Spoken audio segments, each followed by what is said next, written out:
Good morning. I guess this is our almost last seminar, not quite the last. Very happy to have Faith Ellen here.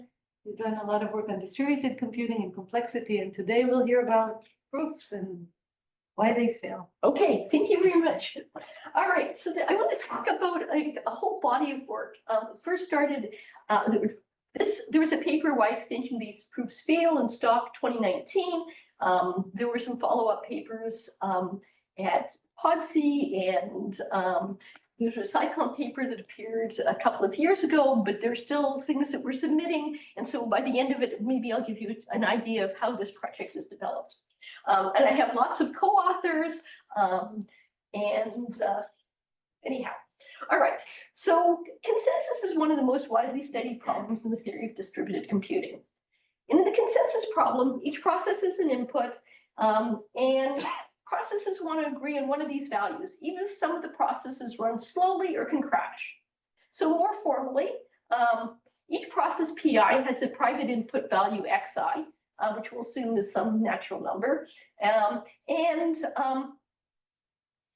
they have to output a value after taking finitely many steps. And we call this, so if a process doesn't fail or crash, it has to output a value within finite number of steps. And we call this a termination condition, wait-free termination. Okay, so a process doesn't have to wait for other processes to do something for them before it outputs a value. Okay, so that's where wait-free comes from. And now the outputs must satisfy two conditions. One is agreement, and the other is validity. Agreement says that all the output values are equal to one another, so everybody outputs the same thing. We have consensus, we agree on this. And if we output a value, we're all going to output the same thing. And validity says the output value of each process is the input value of some process. Okay, now validity is necessary to ensure that the problem isn't trivial. Otherwise, processes could always output the same value no matter what the inputs are. So that would be boring. And the consensus problem isn't interesting if there's a process that everyone knows is non-faulty. The other processes can always let that process choose which value to output. So again, that's not interesting. So why is consensus important? Why are there zillions of papers in Disc and PODC about consensus? Why do they appear? So first of all, it's a very simple problem, which captures the essential difficulty of cooperative problem solving. Reaching an agreement is also an important component of many practical problems. For example, electing a leader, committing transactions in a distributed database, maintaining consistent copies of replicated data, and for blockchains. Unfortunately, it isn't possible to solve consensus deterministically just using registers. Even if there are only two processes in the system, and even if the inputs of all processes are restricted to be either 0 or 1. Okay, so that's called binary consensus. This result was first proved by Fisher, Lynch, and Patterson quite a long time ago for an asynchronous message passing system. Then the same idea was used in various asynchronous shared memory systems by a number of different groups of researchers. For example, it's impossible to deterministically solve consensus using only reads and writes. Okay, so the idea of the proof is that for any consensus algorithm, an adversary can create an infinitely long execution in which no process outputs a value. Okay, so let me, I'm gonna actually go through this proof because it's a really lovely and simple proof with a nice idea. But I'm going to start by, as in any theory talk, start with the model. Okay, so here's our model of computation. We have n processes, I'll call them P1 through Pn, and processes take steps in which they read from, in each step, a process reads from or writes to a shared register, and then it does some unbounded arbitrary amount of local computation, and that's just considered part of this step. So we're not really worried about computation so much as really communication in this model. You say steps, but you're reading in asynchronous. This is asynchronous. So one step is by one process taking one process does a read or one process does a write. Yeah, but there's no universal clock. No universal clock. So the basically, there's a scheduler, and normally I think of it as an adversarial scheduler, since I like to do lower bounds. So the scheduler controls the order in which processes take steps. So there can be 15 steps for the red process, and then 2 steps for the purple process, and then 1 step by the red process, etc. And so, although in some sense it's trying to model things happen concurrently, really these steps are, I mean, a read or write is considered an atomic operation. What they do internally in changing states and computation is all sort of done on the side, and we don't worry about that. But it's how they interact with one another when they're doing their reads and writes that the scheduler, the adversarial scheduler, is controlling. And we are not worried about it will not happen that 2 processors try to write at the same time. That's right, yeah. So we don't, so it's not like the PRAM model where we have that happening. We're just assuming that there is some ordering that takes place. Okay. A configuration describes the system at some point during an execution of an algorithm. So it gives you the state of every process and the value of every shared register. Okay, an initial configuration consists of every process in its initial state, and the only thing it knows in its initial state is its input, and each register has its initial value, which would be, let's just say 0. Okay, so an important concept of the proof is the notion of valency of configuration. We say that a configuration C is X univalent if all executions starting from C output value X. Okay, so no matter how processes are interleaved, every execution from that will output X. And we say a configuration is bivalent if there are 2 executions starting from C, in which 0 is output in one of these executions and 1 is output in the other. Those are the only 2. Since we're only restrict our inputs to be 0 and 1, at least at this point, so those are going to be the only possible outputs that can occur. And go ahead. So this is not randomized. The Not only randomized. difference is the scheduler changing the order of things. That's right. Resulting into different outputs. That's right, exactly, yes. And this is after you fix some programs to the processor. That's right. So we have a particular algorithm. I mean, yeah, we have a particular algorithm that says a configuration in the execution of this algorithm. Exactly. So if, for example, for any valid algorithm, if the input is the same for all processors, then it's only valid. That's exactly right, yes. So in fact, we'll get to that. That'll be, okay. And in particular, after a value X has been output, we know that every configuration is X univalent because of agreement. So they all have to agree the same value. So once one process outputs something, then all the other processes from that point on are going to have to output that value. Okay. So we're going to begin with a simple lemma. That every consensus algorithm has a bivalent initial configuration. Okay, and all right, so this is going to be a proof by contradiction, and let's suppose that all initial configurations are univalent, and we'll let Ci denote the initial configuration, or sorry, I guess that's a Cj, that's a, oh no, so that's a Ci.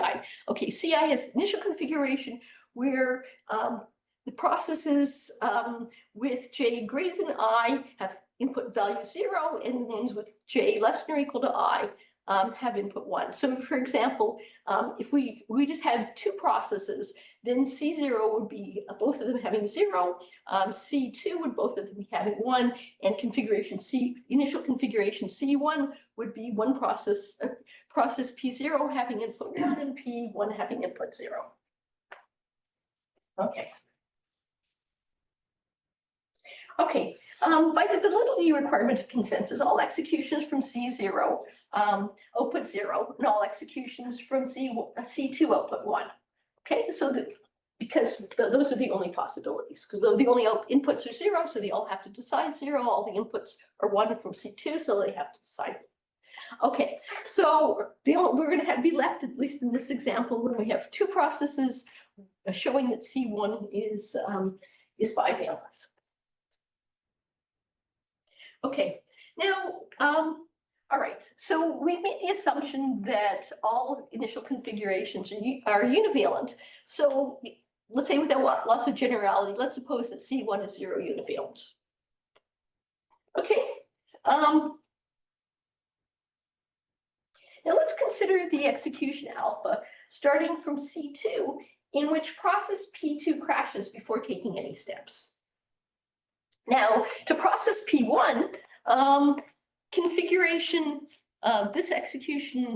configuration C1 and configuration C2 are indistinguishable, okay? Because process P2 hasn't taken any steps, and the only difference is what the input of process P2 is, okay? So we know that from configuration C2, if process P1 runs by itself, okay, it's going to output 1 because C2 is 1 univalent. But therefore, it has to also output 1 when alpha starts from C1.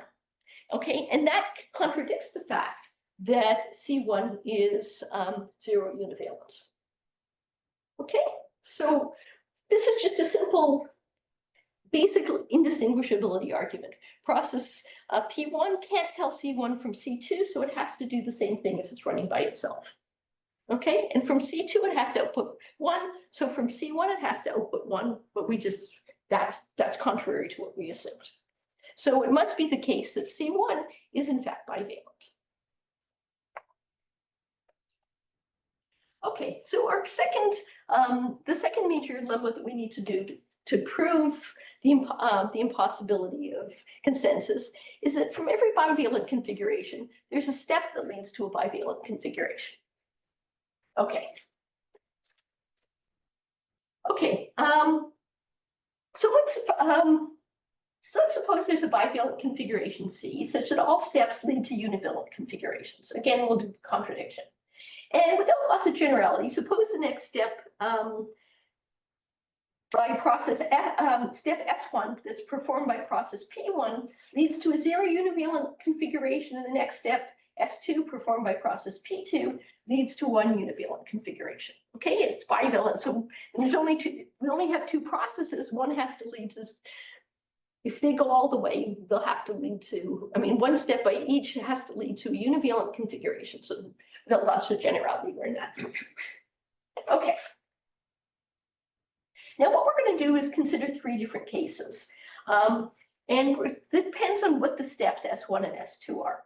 So let's first suppose that the steps S1 and S2 access different registers. Okay, well, let's consider the configuration obtained by performing S1 and then S2. Now, since they access different registers, the same configuration, which I've listed here as C prime, is reached no matter, it's also reached when you perform S2 followed by S1. They don't interfere with each other. Okay, now since all executions from C1 output 0 and all executions from C2 output 1, well, what's output here? Well, we really have a contradiction, okay? All right, so that case was easy. Now let's consider the case when S0 and S1 are reads of the same register. Well, this case is almost the same. Since reads don't change the value of the register, it doesn't matter whether S0 is performed first or S1 is performed first, S1 or S2 is performed first. It doesn't matter, you end up at the same configuration again, and for exactly the same reason, we get a contradiction. Okay, so finally, it must be the case that both S1 and S2 access the same register, and at least one of these operations is a write. So let's, without loss of generality, let's suppose that S2 is a write. Okay, so let's consider the execution sigma starting from configurations C2, in which only process P2 takes steps and eventually outputs a value. Okay, now we're assuming that C1 and C2 are univalent, so C2 must be 1 univalent. Okay, now let's look at configuration C2 prime. Okay, Well, as far as process P2 is concerned, C2 and C2 prime are indistinguishable to one another. Well, what happens? Well, the step S1 by process P1 has taken place first. If it's read, it didn't affect anything, so no big deal. And certainly P2 can't tell if process P1 had done a read or not. But even if process P1 had done a write, well, process P2 is doing a write, and so what process P2 wrote is going to overwrite what process P1 wrote. So again, from processes P2 point of view, it can't tell the difference. So we're in an indistinguishable situation. So from here, this sigma must output 1. So from here, the same execution must also. But we assume that C1 is a 0 univalence configuration. Okay, so we have our contradiction. So we've now proved these two lemmas. Every consensus algorithm has a bivalent initial configuration, and from every bivalent configuration, there is a step that leads to a bivalent configuration.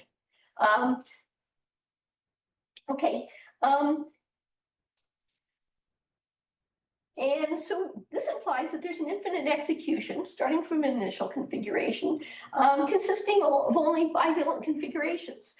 Now we know that when the algorithm terminates, every process has decided the same value, so it must be univalent.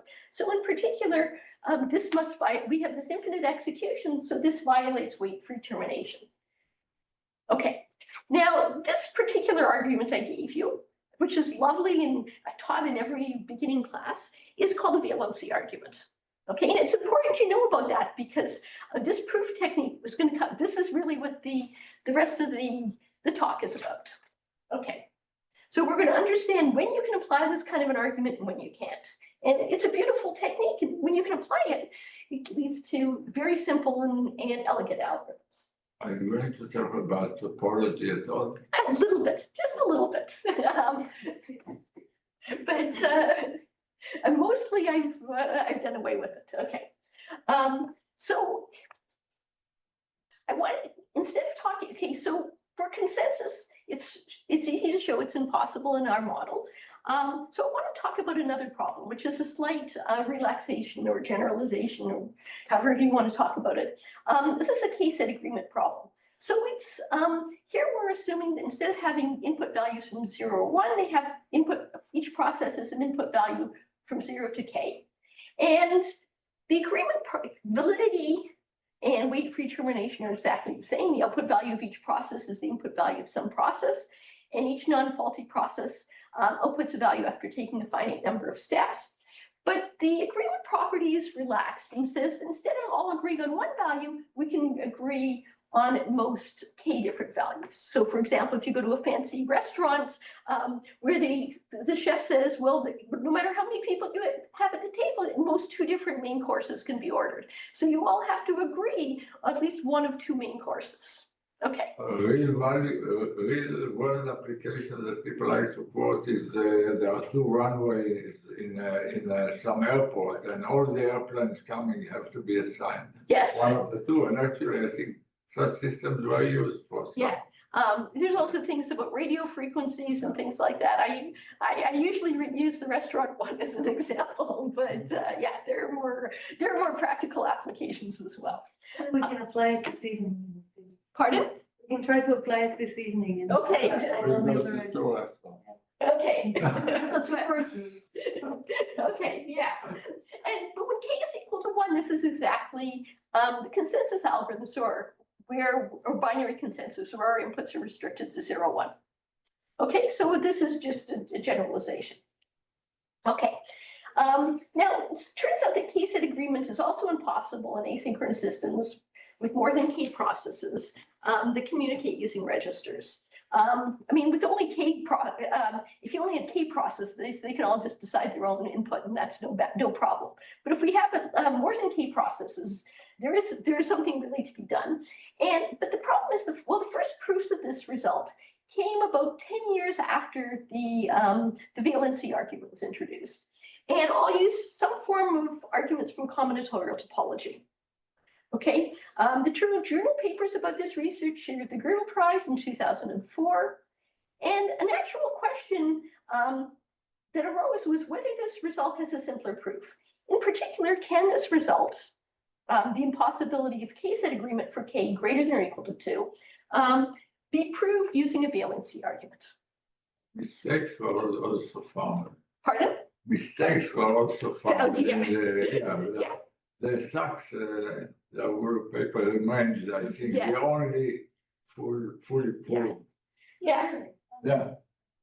Well, the first one, there were no real details, was it just a forecast? Yeah. The Shavit is, even more general, but some problems were There were- discovered. Yeah, so there was a journal version eventually, but there were some aspects of it which were beyond what I've just stated here, that the characterization they gave had some little bits of problems. But yeah, so this was quite revolutionary when this stuff was okay. So the main part of this talk is showing that the answer to this question, can this result be proved using a valency argument, was showing that the answer is no, this can't. So you will define formally what it is, yeah. Is it like there's some combinatorial topology in the proof and it's inherent? Is that a message from? It's not, no, there actually inherent in some ways. I mean, there are some proofs of this result that don't use combinatorial topology, but they use Sperner's lemma in various guises, so they don't actually need the machinery of combinatorial topology. But some of the, I don't know, the key ideas, the main driving force is sort of coming from that area. So I'll show you a little bit about where it's coming in, but okay, so this is what we're going to do for the talk. So that was a long introduction, but I think it's important to know where it's coming from and how this all fits. Okay, so we had to formalize this question. And so what we did was we defined the class of extension-based proofs, which include valency arguments. And then we proved that there's no extension-based proof of the impossibility of k-set agreement when k is at least 2 and n is greater than k, in two models that are computationally equivalent to the asynchronous shared memory model that I described earlier. Okay, all right, so this is the outline for the next little piece of the talk. I'm going to give a definition of an extension-based proof. I'll talk about one of the models, the iterated snapshot model. Then I'll give a graphical representation of an algorithm in this model, and then I'll give you some of the main ideas of a proof that there's no extension-based proof of the impossibility of two-set agreement for 3 processes. Okay, so just this is a special case, but it has all the ingredients, and so you can at least get a sense of how this works. So remind me, so 2-set means you choose to agree on 2. Yeah, 2 different values. Out of 3. Okay, 0, 1, and 2 are input, and you have to agree on 2 of them. And we have 3 processes, and so this seems like the smallest, Right. the smallest non-trivial extension of binary consensus. Okay, and we'll see. You'll at least get a sense of how this goes. Okay, so extension-based proofs for people involved in complexity theory. This will not sound very strange. Basically, it's a game between a prover. An extension-based proof is a game between a prover and an algorithm. And the prover is trying to show that the algorithm is incorrect. Okay, the prover repeatedly asks queries, and the algorithm responds to them. The prover's queries can be chosen adaptively based on the responses it gets from the algorithm. And initially, the prover has only reached the initial configurations of the algorithm. Okay, so we're talking about the prover reaching certain configurations, and that's something we're going to use. Okay, so in an extension-based proof, the prover may ask a number of different kinds of queries. So one kind is a single-step query. So what the prover does is it chooses a configuration C that it's reached and a process P that hasn't terminated in configuration C. And the algorithm, and so it says, okay, I'd like to talk about C and P, and I'm asking this query, and the algorithm responds with what happens when P takes one step starting from C. It describes the resulting configuration C prime.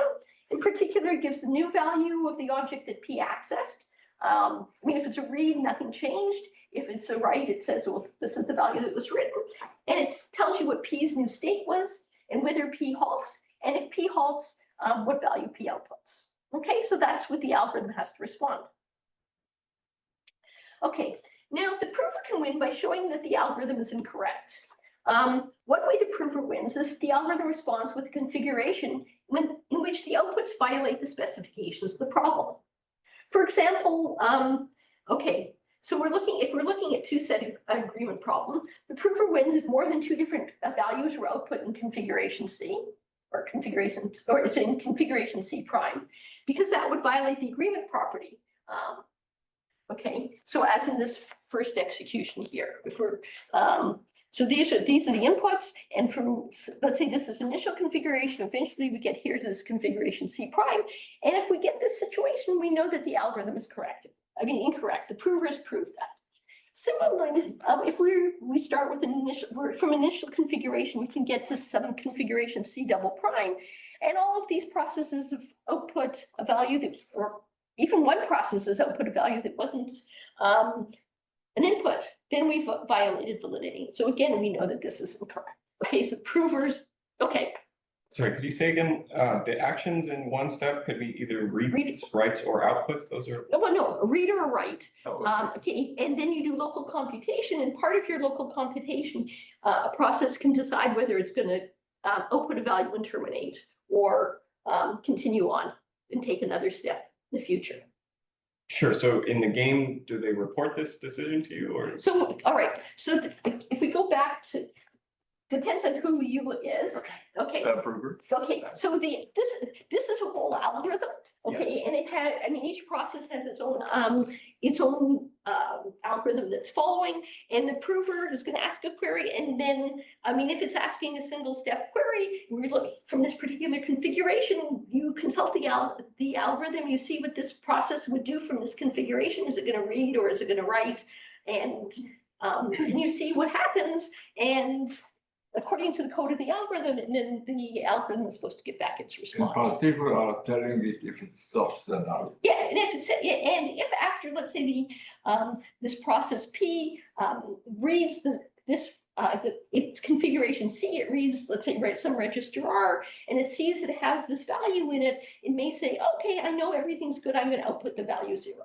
Okay, and that's good. That's all part of the step after it reads. Okay. So this is all good. We have this nice algorithm, and the prover is working against it. Okay. All right. All right. So I'm going to talk. There are actually sort of. So we've talked about single step queries. I also want to talk about a chain of queries.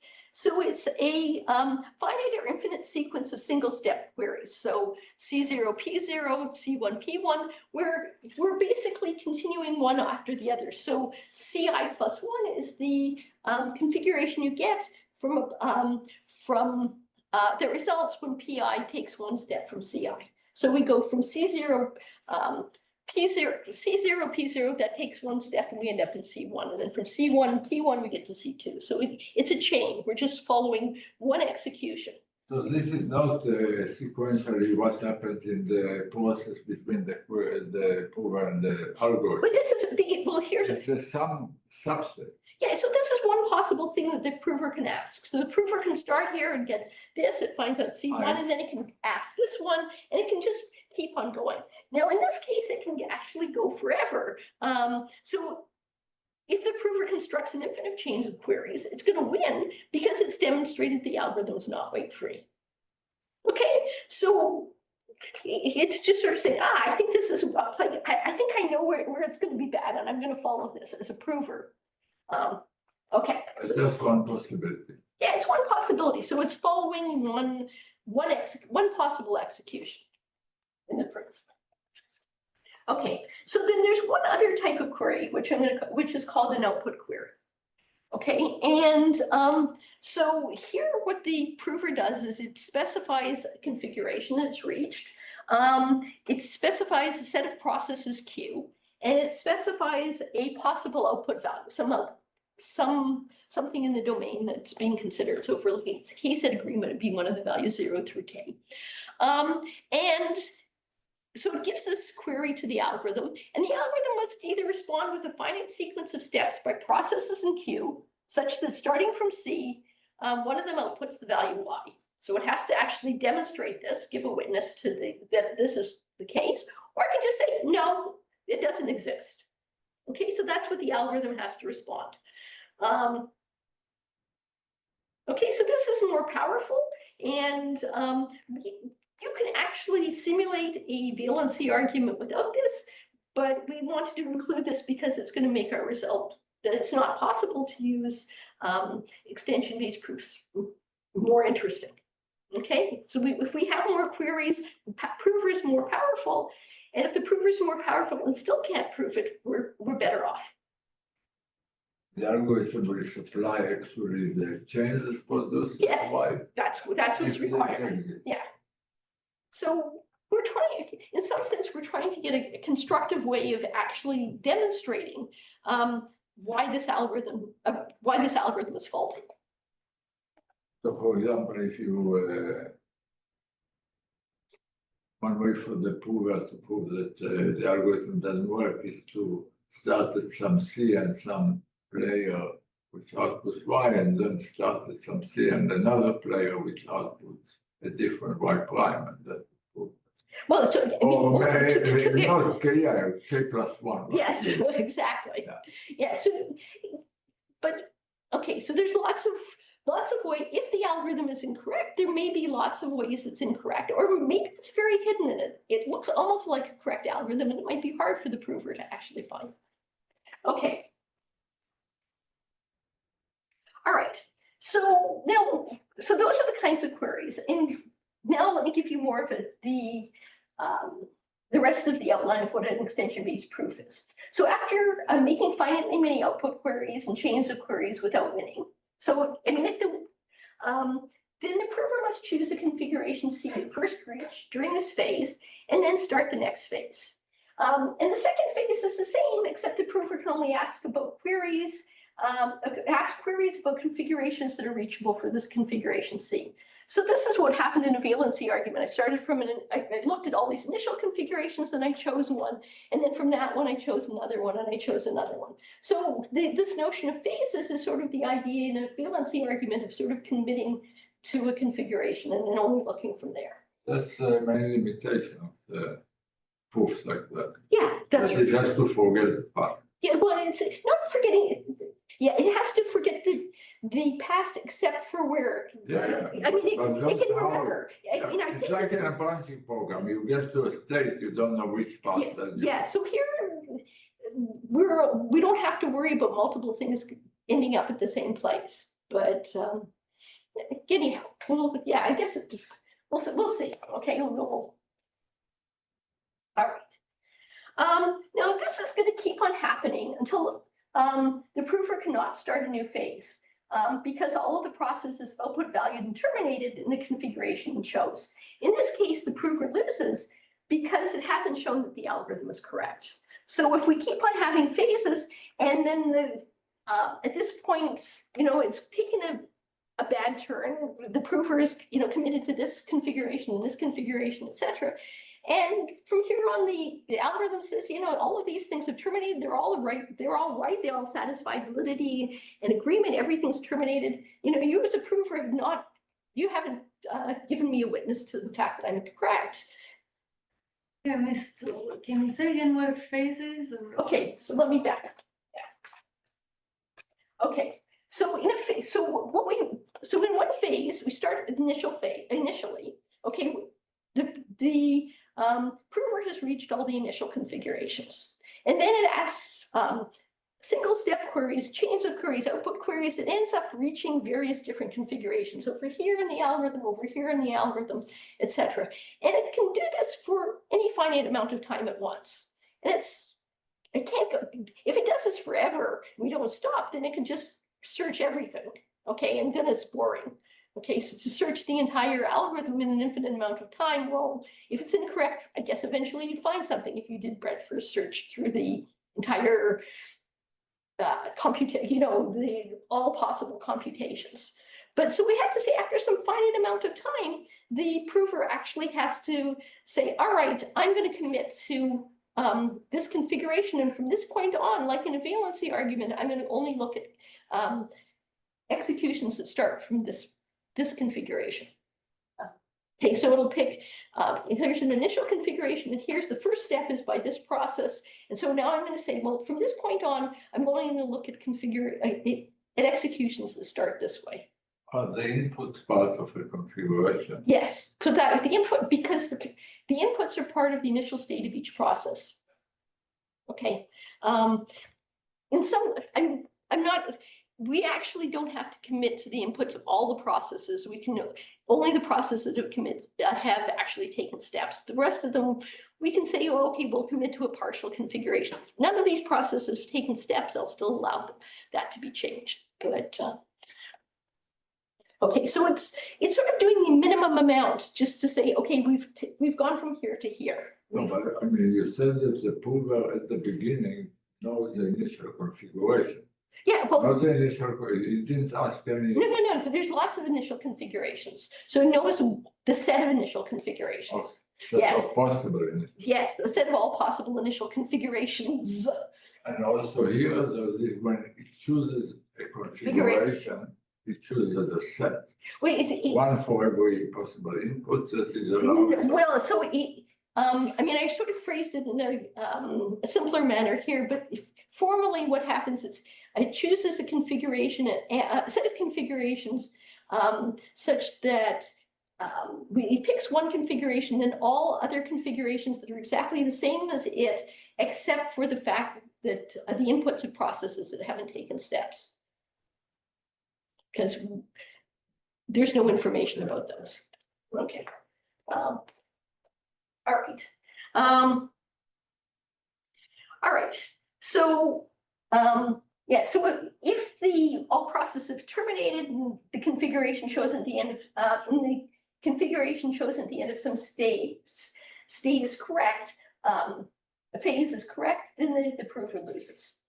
And the prover wins if it asks an infinite chain of queries, because then we found a path, or there's an infinite number of phases, because we have an infinite execution, or because the algorithms demonstrated the algorithm, in those two cases, it's demonstrated the algorithm's not weight-free, or it reaches a configuration that violates the specifications of the problem, namely that it's, in this case, whether it violates, there's at least 3 different values that are output, or we're not satisfying validity, the output, at least one process output something that wasn't part of the input. Okay, so to prove that k-set agreement is unsolvable using extension-based proof, a prover must win against every algorithm. Okay, so we're going to do that, but now we're going to look at a different model. We're going to have to change the model of computation. And the computational model we're going to use is called the iterated snapshot model. It's computationally equivalent to the asynchronous shared memory model, where processes communicate by reading and writing from shared registers. Okay, so any task that can be solved by a weight-free algorithm, one of these models can be solved by a weight-free algorithm than the other. Now, the reason we're going to this is it's much easier to represent, in the iterated snapshot model, it's much easier to represent algorithms in this model. Okay, so we're going to have a nice graphical representation of what an algorithm is. But before I do that, I'm going to have to define the model. Okay, so we're going to talk about, it's called the iterated snapshot model. So I better tell you what a snapshot is, what a snapshot object is. So a snapshot object is a shared array that, I mean, if there's n processes, it has n components, and all of these are initially blank. Okay, and so there's one component for each process. So process P1 has the first component, process Pn has the last component. And a snapshot object supports 2 different operations. It's basically a data structure. One is an update operation, which says that update IV can only be performed by process PI. And it says that the contents of the components of the snapshot object should be set to have the value V. Okay, so that's an update.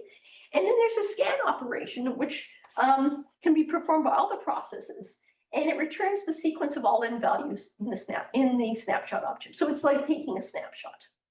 Okay, so this is, and it's well known that using registers to perform read and write, that you can actually implement a snapshot object. So this is the kind of thing you teach in a beginning graduate course in theory of distributed computing. So I'm not going to go through that, but okay. So in the iterated snapshot model, processes communicate using an infinite sequence of snapshot objects, which they access in order. Now, when a process accesses a snapshot object, first it updates the object by writing its entire state to its component. And then it scans the object, it updates its own state based on what it reads, and decides whether to output a value and terminate or proceed to the next object. Okay, this is clearly a theoretical model. No one's going to use this in practice. Okay, but I'm amongst complexity theorists, so everybody is happy here. Okay, so a process never forgets anything, since it will see its previous state when it scans the snapshot object. And so it's an example of a full information model. Okay, so for example, suppose process P5 takes the first 3 steps. Okay, it updates the 5th component of S1 with its initial state.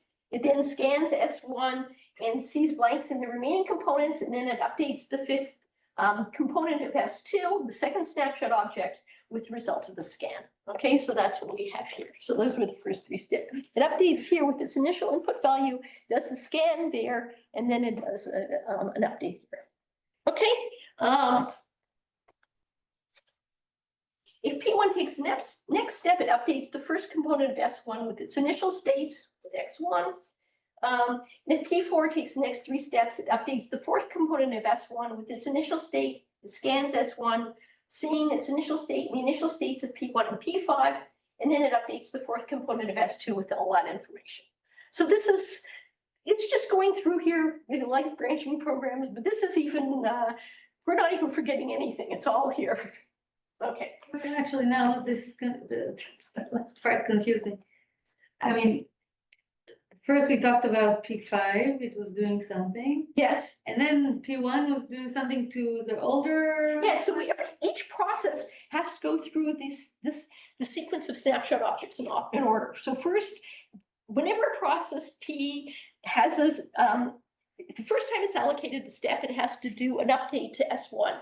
The next step, it has to do a scan of S1. The next time it's allocated a step, it has to do an update to S2, and then it has to do a scan, and then it has to go to, so for each process that happens, and the adversarial scheduler figures out how to interleave these in whatever nasty way it wants. Okay, so this is some bizarre interleaving that could happen.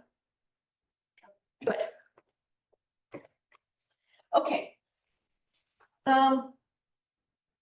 Now, so how is this an actual algorithm? Well, an algorithm is actually described by decision function delta that maps each process state pair to either an output value or the special symbol bottom. So if delta of pi in S is equal to y, that means that when pi is in state S, it's going to output the value y and terminate. And if delta of pi in S is bottom, the algorithm says, well, at this point, pi hasn't yet decided in state S, so it's going to go on to the next thing. So the algorithm, most of the algorithm is really defined by the model. Okay, this is what I do next. This is what I do next. The only thing that's not defined is the delta function. So that's again is a collection of scans. It's so and it's in. Yeah, that's right. Yeah, that's exactly right. And so, yeah, an algorithm in the iterated snapshot model is completely specified by its decision function delta. Okay. And again, the scheduler decides the order in which processes take steps. Now, without lots of generality, we can assume that a process only terminates after performing a scan. I mean, after it does its update, it doesn't get any more information, so it might as well terminate after performing a scan, or it could do a dummy update. I mean, it could do an update and then do a dummy scan and whatever. The other thing is that's actually more important is that the scheduler can schedule all operations on S1 before any operations, on SR before any operations on the R plus first snapshot object. So it can do all of the ones in S1 and then all of the operations S2, and this doesn't really make any difference. And why? Well, things that are in S2 don't affect, anything that's done on S2 doesn't affect what happens in S1, because these are completely separate snapshot objects. It's an infinite sequence. So in particular, if we had this sequence here of steps, okay, process P1, we take the first step, so it would access S1. These two steps by P2 would access S1. Okay, this next step by P2 is accessing snapshot object S2, so it can be moved to the end. Why is the second P2 not accessing? So this P2 is, this one is accessing P1, How S1, do we know that? because every process, it does two steps. It does an update and then a scan on S1, and an update and scan on S2, and an update and scan on S3. So this is an update on S1, and a scan on S1, an update on S2, and a scan on S2. You could have probably merged them now. Yeah, yes, if we merge them, this becomes an iterated immediate snapshot, and there's more topology involved. Yes, you can do that, but for the purposes of the talk, I'm not doing that, and whatever. Okay, but in here, in this particular execution, okay, we might as well, in fact, assume we have this execution. Well, what I've done here is these two steps by process P2, which are on snapshot object 2, all the rest of the ones in red are on snapshot object 1. Okay, there's two from here by process P1, so it's a snapshot object 1. These two are in snapshot object 1, and these two are in snapshot object 1. So these two purple ones, which are in snapshot object 2, can be moved to the end, and none of the processes can tell any difference.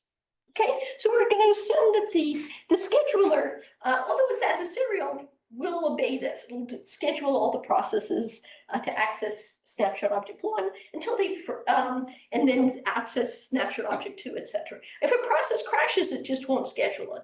Okay, that's fine if it wants to do that. But, so we're just going to make that assumption. Okay. Now we're going to get to the notion of a graphical representation of configuration. So, but I have a question. In this extension-based proofs, who controls this? Just the game between the prover and the algorithm. Who schedules the faults? So, I mean, so in some sense, when you're looking at wait free to, I mean, we're looking at all possible executions. So when the prover is saying, I'm looking at what's happening in this execution. So the prover is sort of saying, here's the sequence. If I was an adversarial scheduler, this is the sequence I would give. And so in some sense, it's the prover that's talking about that, and the algorithm has to respond. So the prover tells the algorithm your processor 5 is dead.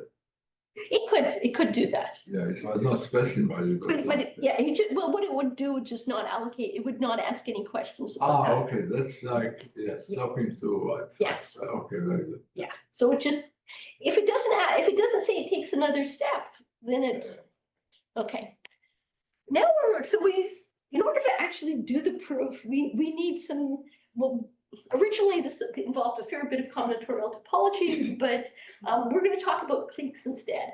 So instead of simplex and simplicial complexes and a variety of things like that, we're going to talk about graphs and cliques. Okay, so I think most people are happier with that. So an in-vertex clique is going to represent a configuration. So each vertex represents a process, which would be denoted by a color, and the state of that process in the configuration, which is denoted by a label. Okay, so in this particular configuration, the white process is in state X, the red process is in state Y, and the black process is in state Z. Okay, so that's just how we'll represent the configuration. Okay, the graph, we're going to use, talk about a graph G0 that's going to represent all initial configurations. Okay, so so each vertex in the graph, or in V0, the graph, the vertex set is going to represent a process and the input of that process. So here we have the red process can have input 0 or 1. This was consensus. The black process could have input 0 or 1, and the white process could have input 0 and 1. And we're going to have an edge between two vertices U and V if both can occur in the same initial configuration. Okay, so you can't have an edge between two processes with the same color because they can't. Each process is only in one state in one particular configuration. So initially, if you look at, so if we look at this purple one, that purple clique, okay, that denotes, that's representing the initial configuration in which all processes input 0. Okay. So every input configuration is an invertex clique of this graph.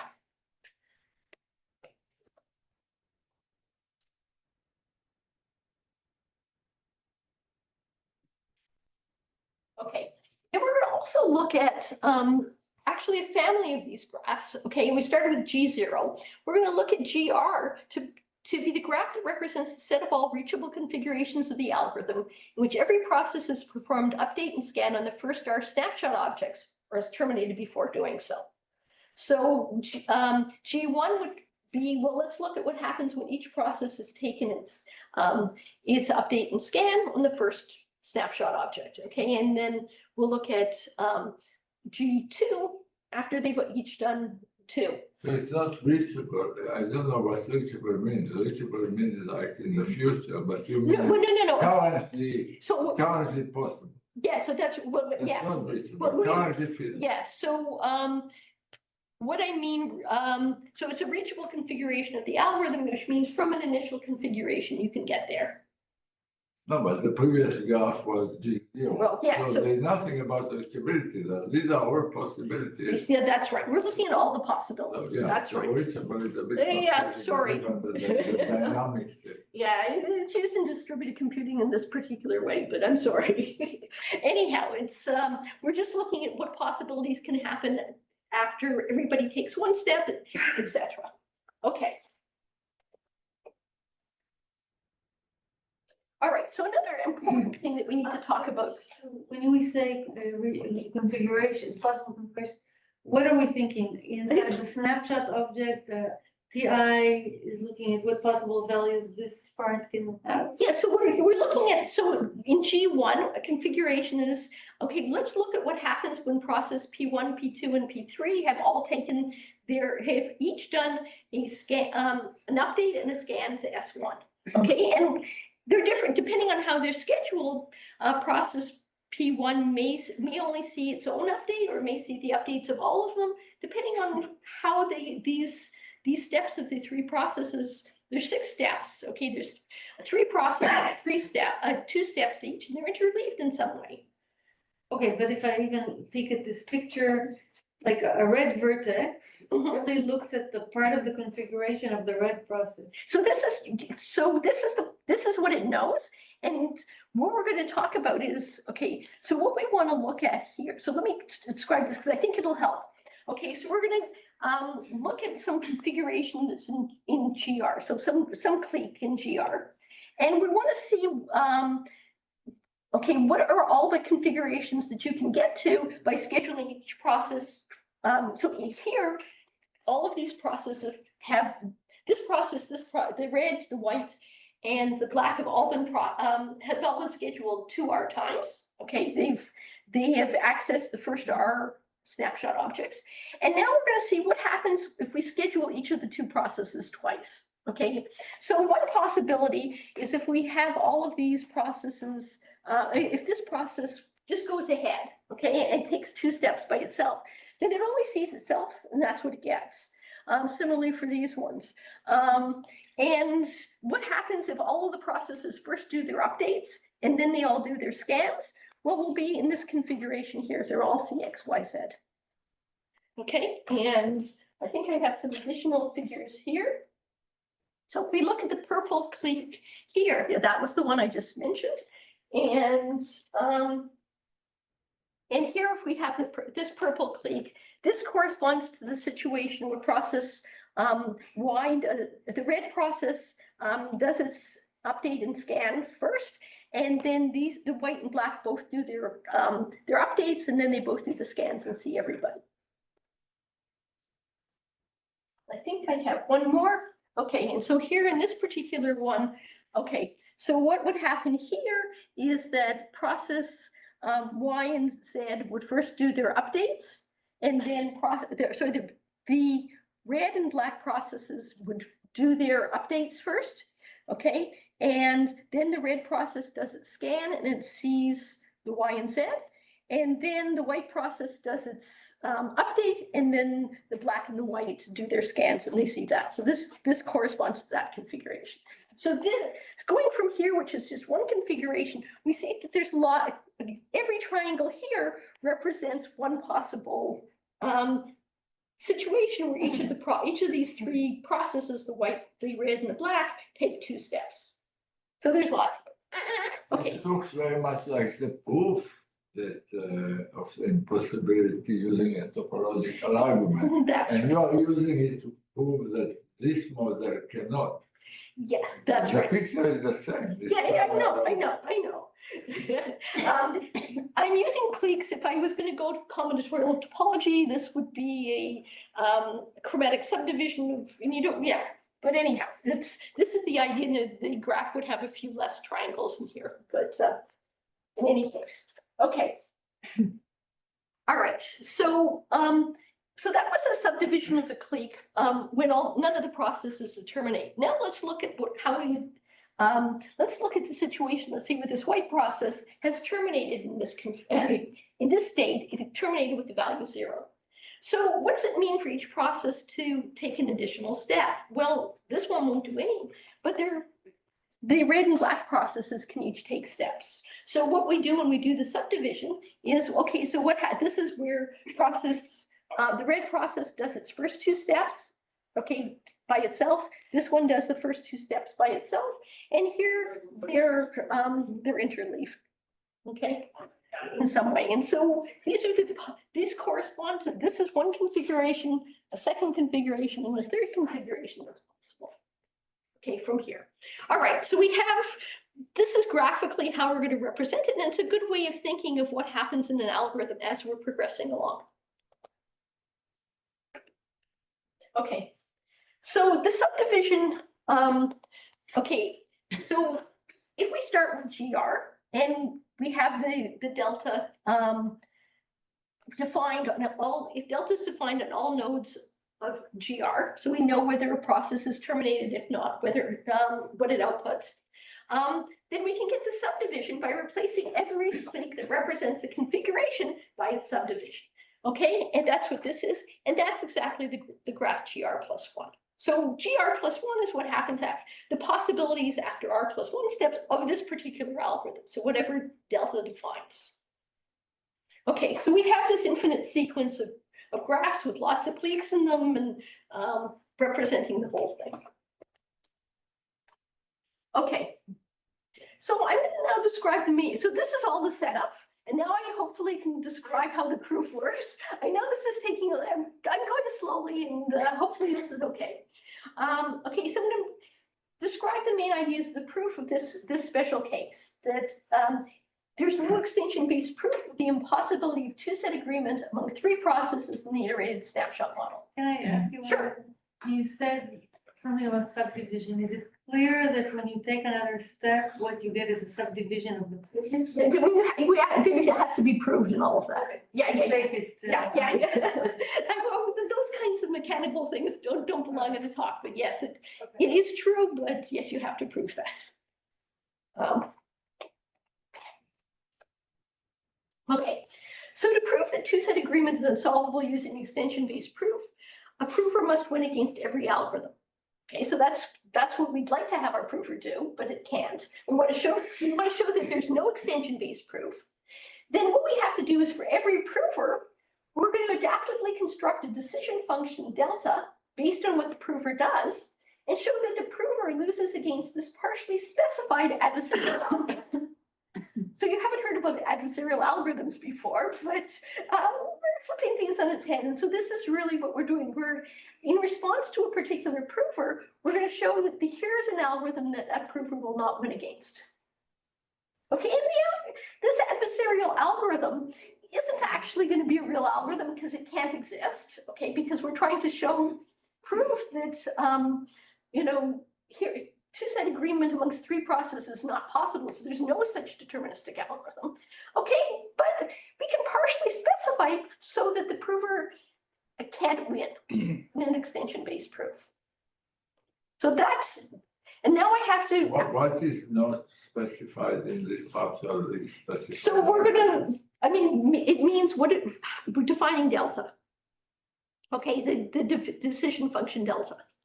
Okay, so Is not determined in advance. that's right, it's not determined in advance. It's determined according to the prover's question. That's right. So in the same way we have an adversary argument proving, you know, the impossibility of, you know, doing searching, whatever. Using an adversary, here it's not the adversarial input, but what we're really doing is having the adversarial algorithm against the prover that's trying to show that this algorithm is incorrect. And it'll be constantly, you know, trying to, you know, or when you're playing 20 questions or, you know, guessing a number between 1 and 32 or whatever. The same kind of adversarial approach. Whatever the algorithm, whatever the prover asks, the adversarial algorithm will adapt itself in some way. And I'll show you how that happens. Okay, I promised this was going to give you an idea of how the proof worked. Okay, I'm really glad I didn't have to stop exactly after 1 hour. I'll take your time. Good, okay. All right, so what are the key challenges? We need to make the algorithm seem weight-free, and it has to seem correct, okay? And we need to, I mean, the algorithm this adversarial algorithm needs to respond to queries consistently. If you know, if it says one thing one time and something else, then this is not a, it's not really fooling the prover. The prover can see on it. You're really not a real algorithm, okay? And once a prover chooses a configuration, so once we finish the first phase in our extension-based proof, okay, whatever the prover is doing, what we're going to do is actually at that point ensure that all executions from this configuration are finite. And so we're actually going to define the at least part of the adversarial algorithm at that point. Okay, and I'll say, okay, from this configuration, I'm going to define everything that can happen, and that part of the algorithm will appear correct. So this in particular should hold about the initial configuration. So I mean, we can't do this for every initial configuration, but essentially we can, once we restrict ourselves from if we're looking at not an initial configuration, but a configuration where one process has taken at least one step, okay, then we can, from then on, yes. Well, I mean, you can do a step in which it doesn't do anything. Well, but we know what its input is. Yeah, you know. Okay, so and then once that's been decided, I mean, once that's fixed, then it makes all the difference in the world. And the adversarial algorithm can use that information to its advantage and really customize the algorithm. If you're familiar with the proof of Sperner's lemma, essentially you can put the bad triangle that's multicolored anywhere in your subdivision. And that's roughly what we're doing. We're putting the place where the algorithm is going to be bad somewhere else in where the prover isn't going to ask anymore. So that's morally what's happening. Okay, so here's the strategy for the adversarial algorithm. Okay, it's going to keep track of certain subsets of vertices of the graph GR as it goes along.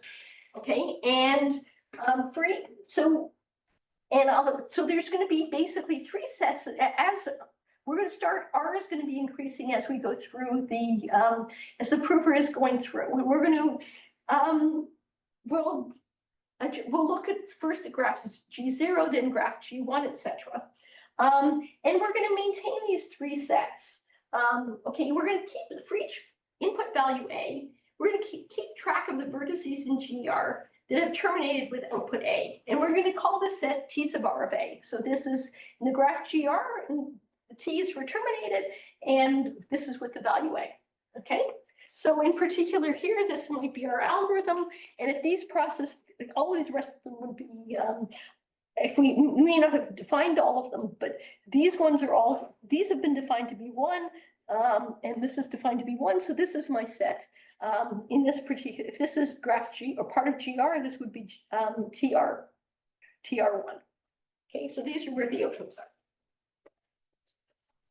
Okay, so the adversarial algorithm will answer queries to ensure that the distance between any two vertices in different T sets is at least 3. So this is an invariant we're going to make keep. Okay, so this is one of the things we'll keep. The distance between any vertex in TRA, and in TRB is going to be at least 3 if A is not equal to B. So in particular, this is fine because the distance here is at least 3, 1, 2, 3, etc. Wherever, however you get there between these ones and that.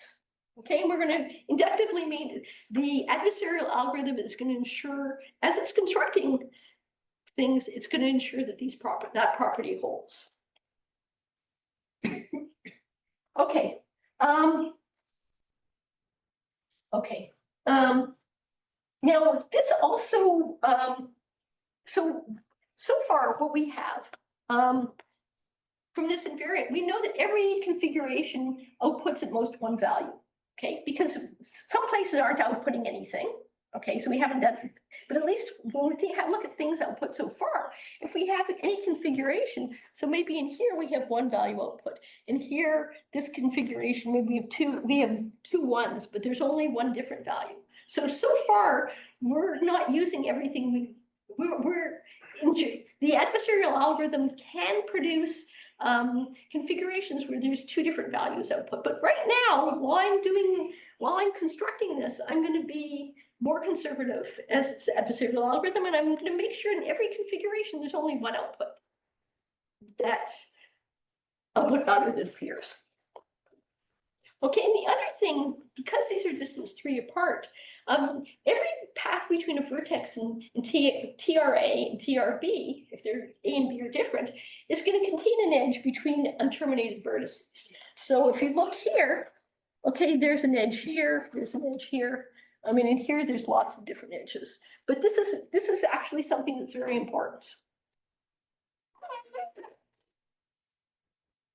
Okay, now another thing that the adversarial algorithm will keep track of is the set of vertices in GR that represent the state of a process that has not seen the input value A. So N is for not, I haven't seen this. And so this means that the process has not seen A in any of its scans. So, I mean, the first scan, every process writes its input value, so it would see it there. But in the second scan, you write your entire state, which says whether I saw it or not. So these might be, the A's might be embedded in layers and layers of things. But, you know, if there's an A that appears somewhere, you've seen it. Okay, so here, let's say we're looking at graph G1, and so here, all the processes start at the 0, and all of these, we're looking at the executions, and here they're only in the C zeros. Okay, so they won't have seen the value 1 here. And here, all these processes here have only seen the value 2. Okay, so they haven't seen 1. So this gray part is part of N11.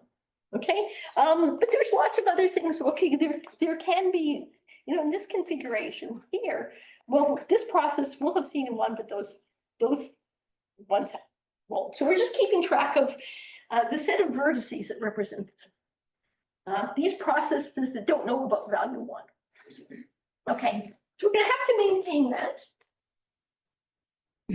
Okay, and the adversarial algorithm will answer queries to ensure that the distance between any vertex that is not seen in A and a vertex that is output in A is at least 3.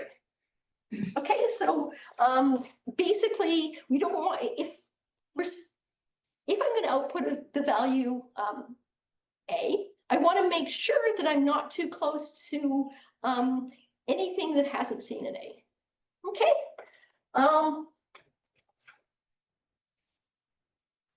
And in order to handle output queries, the adversarial algorithm will also keep track of some other sets of vertices in GR. In particular, for each vertex, for each input value A, it keeps track of the vertices that represent the states of processes that would violate a negative response to a previous output query if they output the value A. So in other words, so a vertex in the graph GR is in this set X sub R of A. Question? No, okay. If and only if there was some query CQA that's already happened during the interaction of the proof so far with the prover, for which the adversarial algorithm has said that there's no sequence of steps by processes in Q starting from C, in which A is output. Okay, so I've said that I'm the adversarial algorithm. I said this doesn't happen, so I better keep track that. I've said that so I won't mess up and inadvertently tell the prover that actually this value A was output. And so I'm going to do that. And V is representing the state of a process in Q in a configuration reachable from C by a sequence of such steps. So basically, it's sort of the stuff I have to keep track of is the adversarial algorithm to make sure I don't mess up. I don't contradict any of these negative output queries that I've given a negative answer to an output query. Okay. All right. So the output queries, those were the more complex. Okay, so, yeah, so what it said is here's. Eventually I'm gonna output some. That's right. It says from a configuration C, here's a set of processes Q, and here's a value Y. And is there an execution that will lead me from this configuration to someplace where one of the processes in Q outputs the value Y? Right, so then if I said, no, there isn't. Then I've really said a lot. Never do it then. That's right, exactly. So I have to be very careful and keep track of those because they could bite me very badly as this adversary. I mean, I'm a mean adversary, but I still have to be careful. Okay. Okay, so the invariant I'm going to maintain with regard to this. So I have this set X. Okay, so these are bad guys. That's what the X is for. I want to exclude them. Okay, so I'm going to be very careful about when I say no. When this is, and so what I'm going to ensure is that I'm going to say no, even only if there's a good reason. Well, first of all, if V is okay, V is going to be in here. I'm going to have a vertex in there, either if it hasn't seen the value. Okay, and then of course I'm going to say no because if it hasn't seen it, and if I'm in a configure in some sort of state where I as a process have never seen the value A, I'm certainly not going to output A. So that's safe for me to do. Okay, that's good. Or I'm going to say that the other time I'm going to say no, that I'm going to answer no to such a query is if this vertex, so I'm going to put this vertex in there if it's really close to some value that I've already said yes to. Okay, so I've already said there's so this is a set of all vertices where I've answered the output is B. Okay, and if B is not equal to A and V is close by, I don't want to. I'm not going to say yes. A is going to be output there. So when things are really close by to something that's already been output, like right beside it, then I'm not going to even say no. Or if it hasn't seen that value at all, I'm going to say no. But otherwise, as the adversarial algorithm, I'm always trying to say yes because I should give away much less information. Okay, so those are the mostly the main invariants. There are a few, okay, there's just a few others that are more structural. Okay, so we're going to initially start off with our graph G0, which is all the initial configurations, and we'll define the delta function on this graph to be bottom. Nobody is going to terminate before they've done anything, and then I'm going to do a division, one subdivision, and I'll set R to be 1. So I'm currently working there.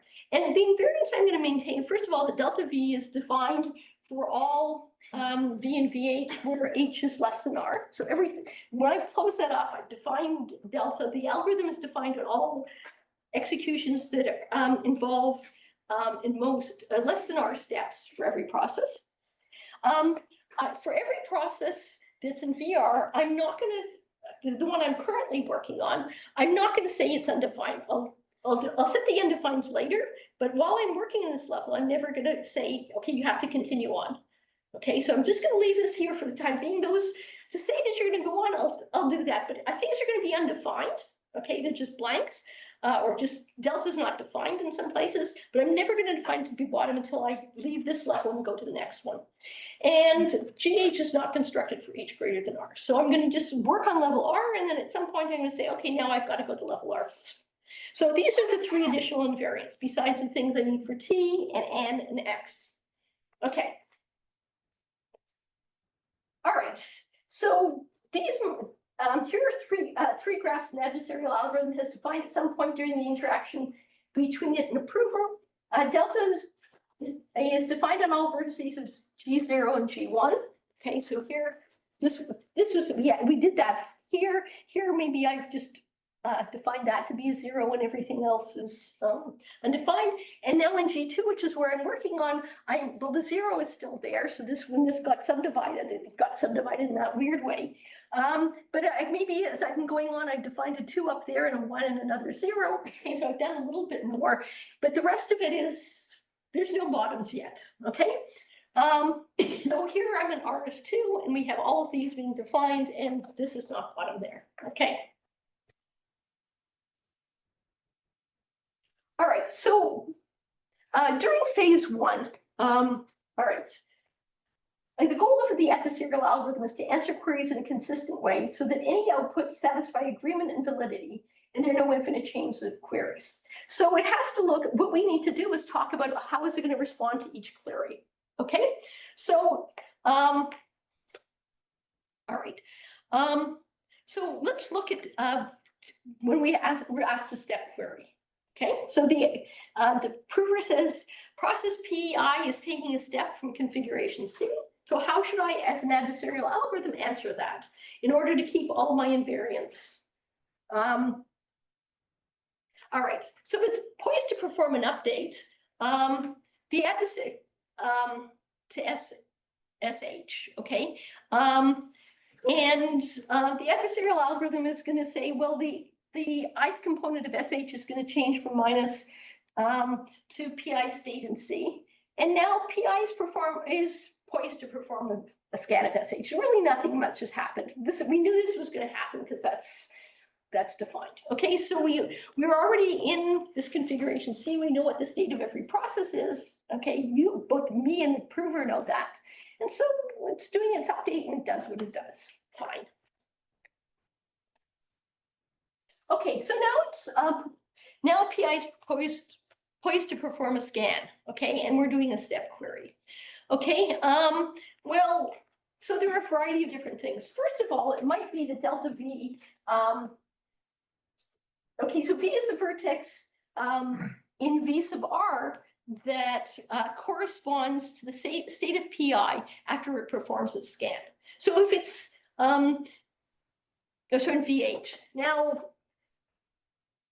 if delta V is already defined, okay, we've already talked about it. I'm just going to I recorded all of that. I'm going to be consistent, so I make sure I answer the way ever. Okay. So, and now if it's undefined, it must be the case we're looking in the current graph because all of the, 0 through R minus 1 are all completely defined. So if it's this delta V is undefined, we must know that H is equal to R. Okay, so essentially what we're going to do is that the algorithm can define delta V to have a real value, output something. Okay, that would be good because we could stop stuff and the prover won't know anything bad's happened. If we're going to do that without violating the invariance, I'm going to do so. Okay. And otherwise, I'm going to define all undefined vertices in VR to be bottom. I'll subdivide GR to change GR plus 1, and I'll increment R. Okay, and then the adversary, well, in particular, delta V has been defined. Okay, no matter what happens, and either here or here, and I'll just return the response to that. Okay, so that's what I have to do as the adversarial algorithm to make sure that I continue to fool the proof.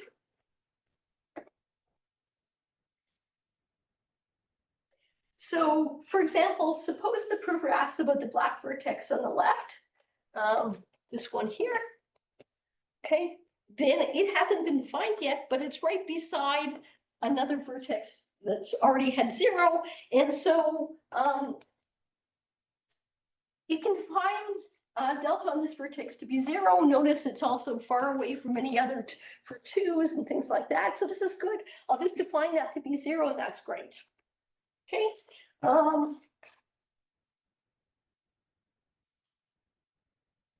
Now, if we suppose that the prover was asking about this white vertex in the middle, now the problem is it's distance 2 from a 0 and distance 2 from a 2. So I can't output. I mean, what can I output? I'm going to be in trouble no matter what I get. So in this case, what I'm going to do is I'll do this whole subdivision, okay?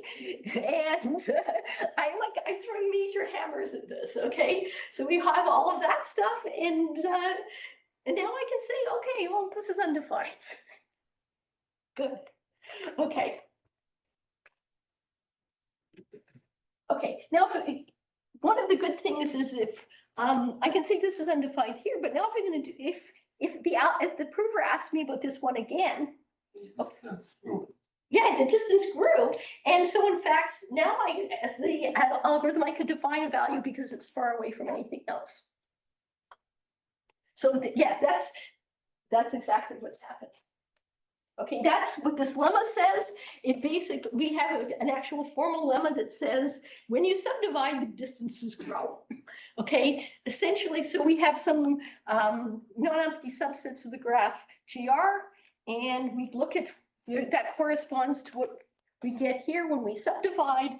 And so if every path between a vertex in A and a vertex in B has length at least D, so in this case, I guess 2, 4, 5, D is equal to 5, and it contains at least X edges between vertices that are not terminated. So in this case, these are ones that, let's see, this one is this one, this one, and this one. So in this case, X is equal to 3. Then notice when we do the subdivision, well, these ones stay the same length, but these ones, they each get longer.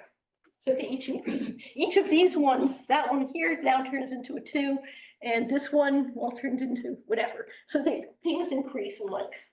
Okay, yeah, we had to formally prove all that. I'm not going to go through that. Okay. All right. Now the strategy for the adversarial algorithm to answer output queries is similar but more complicated, and I think I'm going to skip that. Okay, it's here, but that's it. You saw it flash in front of your eyes. Okay, so we proved the following results. First of all, there's no infinite chain. I mean, chains of queries is just a bunch of single step queries, so that's okay. So what we're going to prove is we end up proving there's no infinite chains of queries in phase 1, and basically it's because the adversarial algorithm, whenever it can, it answers, you know, it gives an answer. Okay, it says, yeah, the output's going to terminate. And we use this distance lemma that's basically expands things to make sure that that happens. Okay, so we don't get to chains.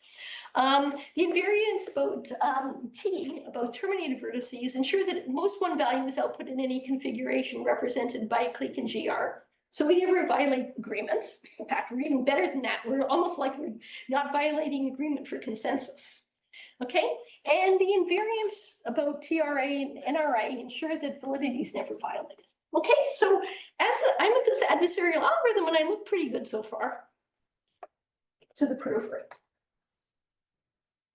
Okay, and at the beginning of phase 2, so what happens at the end of phase 1? The prover has to commit to a new configuration, something where it's taken at least one step. So what is going to happen from the point of view of the adversarial algorithm? It's going to define all undefined vertices in VR to be bottoms. Okay, it'll subdivide to get GR plus 1. So we have to have everything defined before we can go to the next level.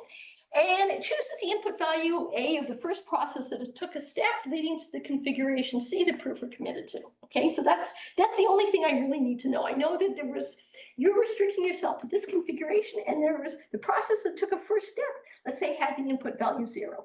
Okay, I know what that is.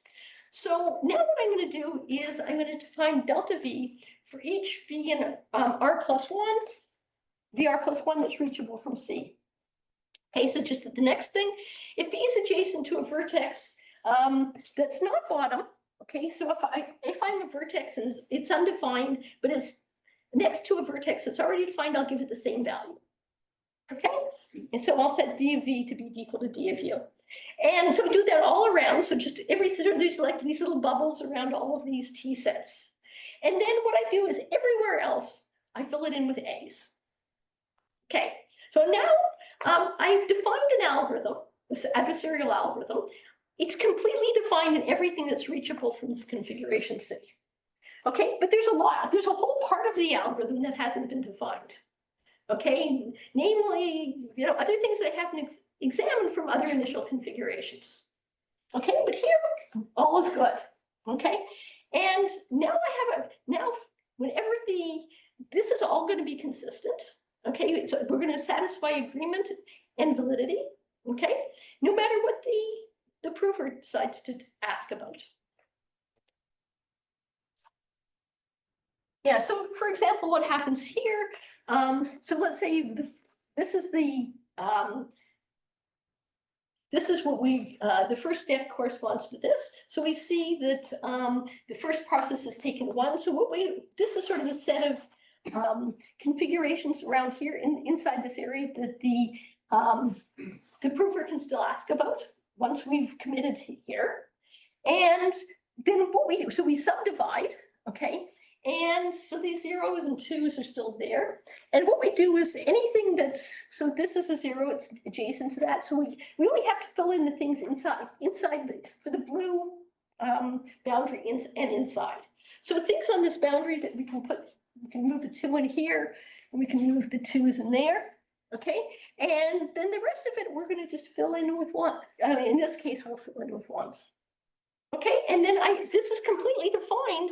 I ask this adversarial algorithm now good, and I can fool the prover no matter what it does.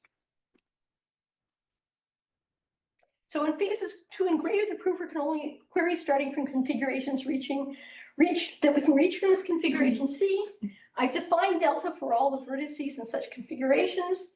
Thus, every sufficiently long chain of queries terminates, and eventually in some phase, the prover must commit to a configuration which all processes have terminated, and at this point, the prover loses.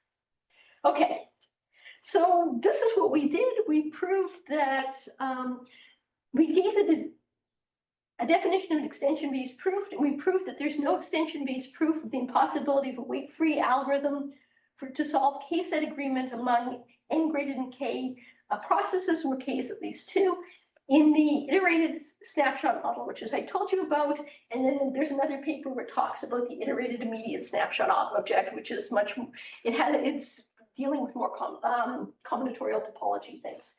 So that's really what I wanted to talk to you about. I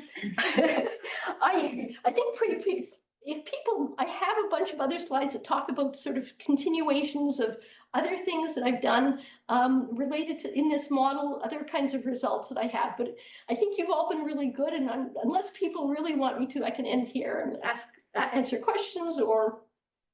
And you're around today and tomorrow? I'm around today. I'm around Just today? Yeah, around today. Okay. Yeah. So I'm happy to, if people want to know about other extensions of this, I mean, this is, stuff that's been done, but we're still working on things, and something just got submitted to DISC last week, so. Wonderful. I think it's good to end here, and then we can talk more. Yeah. In smaller words. Thank you so So much. thank you for. Any questions? I have a question. Sure. So I'm trying to compare the impossibility result which uses topology or uses Sperner lemma to the impossibility of proving it without Sperner's lemma, and the impossibility also uses Sperner's lemma, or uses a configuration like it. So is the main difference really the order of quantifiers that is in the Sachs, etc. paper, for example?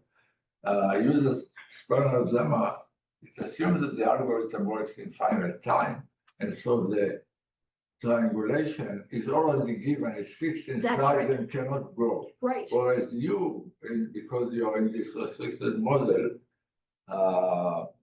you can grow the triangulation as long that's as you right. want and Okay. keep the proverb. Okay, so the issue is, yeah, if you say, okay, so if you have any weight-free algorithm, you can always convert it to one in which all the executions terminate at the same step because you can put in dummy steps. Okay, but the problem is if you know this bound in advance, then an extension-based proof is boring.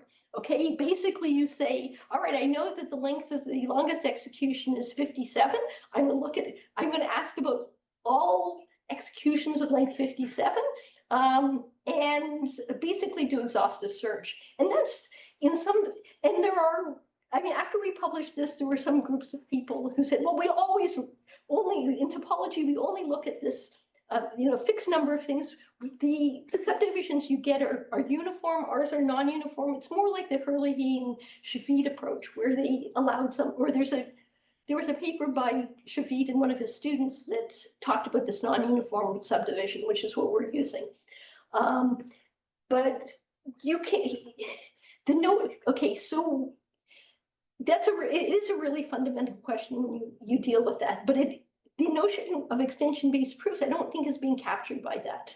What does the extension refer to? Is it choosing the configuration and then you extend from there? Yeah, that's right. So yeah, so as in a valency argument, you choose a bivalent initial configuration, and from there you go to either you find something that's wrong or you go to another bivalent configuration and then go to another bivalent configuration, just going down there. And that's what we mean, we're extending this.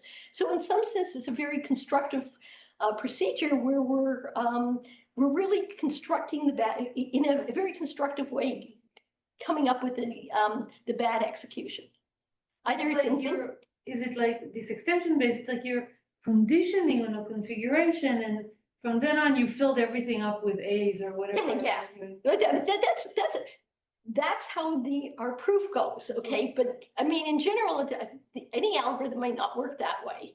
It might not be filled with A's everywhere. I mean, we just did that I was adversarial, and I figured I could do that and get away with it. I mean, part of the problem is because there are so many quantifiers here, we're negating it. It's impossible to prove that it's impossible to. And so one has to be very careful about all of these things. And when we start talking about reductions, it's even worse. But yeah. But anyhow, there were a group of people who were trying to put the notion of extension-based proofs into that kind of a framework, and I'm not sure that they were that successful, but there are some other researchers who are doing things in that way. And so essentially what you end up doing then is you know that there can't be anything infinite. Okay, so what you're really trying to do is find a place where the algorithm has an incorrect configuration.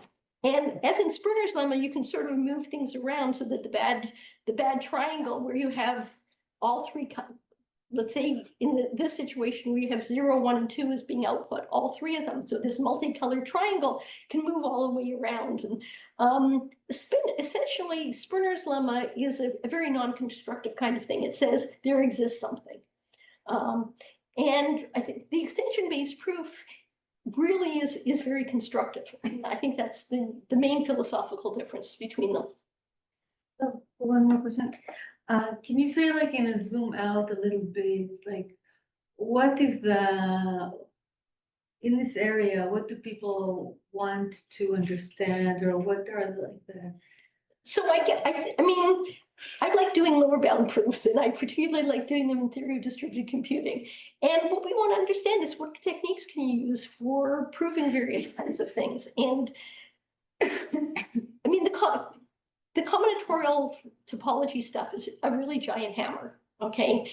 And many people in the field didn't understand that, and that was sort of why we've used proofs that have, very complicated ones. Use some topology or a little bit, and we really wanted to understand, well, what are the impediments for for doing that. It would be nice if we could get simpler proofs, and we just, and we, I mean, from time to time, we tried to think about how could you get a better proof of this, and it was just wasn't possible. And this is sort of, at least to say, no, it's not possible. So go off and you're gonna have to use this combinatorial topology, at least in some flavor. Whether it's in Sperner's lemma in a more combinatorial way without using the topology, or something else like that. It needs something deeper in order to explain what happened. I think that's, I get probably the highest level view of sort of why we're doing that. Yeah, I guess, I mean, there's some of the stuff in proof complexity where you're looking at what, you know, what can you prove with these various proof systems and stuff. And it sort of, I guess, has a little bit of that flavor. And you know, when we first started working with this stuff, Tony was still at Toronto, and we would talk about, telling you a little bit about the proof complexity, where this system, you can't prove these results about the pigeonhole principle or whatever. And so here we're in this kind of, with this kind of proof system we have, you can't prove this kind of result.